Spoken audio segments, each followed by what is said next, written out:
শিশুদের ওভারঅল ডেভেলপমেন্টের জন্য ভিটামিন ডি অত্যন্ত গুরুত্বপূর্ণ। ভিটামিন ডি এর যদি অভাব হয়, শিশুদের রিকেটস রোগে আক্রান্ত হওয়ার সম্ভাবনা বেড়ে যায়। এতে শিশুদের হাড়ের গঠন সঠিকভাবে হবে না, হাড় ধনুকের মতো বাঁকা হয়ে যায়, যার জন্য হাঁটতে সমস্যা হয় এবং দেরিতে হাঁটা শিখবে। তাছাড়া উচ্চতা সঠিকভাবে বৃদ্ধিপ্রাপ্ত হবে না, তার ওভারঅল ডেভেলপমেন্ট কিন্তু ডিলে হয়ে যাবে। ব্রেনের গঠনও সঠিকভাবে হবে না, তার দাঁতের গঠন ঠিকভাবে হবে না, দাঁতের আকৃতি সঠিকভাবে পাবে না। তাছাড়া বিশেষ করে লক্ষ্য করবেন শিশুদের ক্ষেত্রে যারা রাতে অতিরিক্ত ঘামছে, স্পেশালি মাথা ঘামছে, তাদের কিন্তু ভিটামিন ডি এর একটি ডেফিসিয়েন্সি হচ্ছে।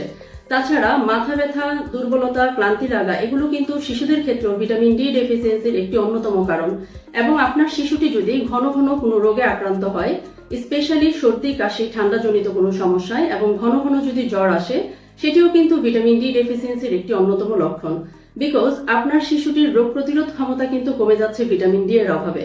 তাই অবশ্যই ভিটামিন ডি এর লেভেলটি চেক করবেন এবং সঠিক চিকিৎসা প্রদান করবেন। ধন্যবাদ।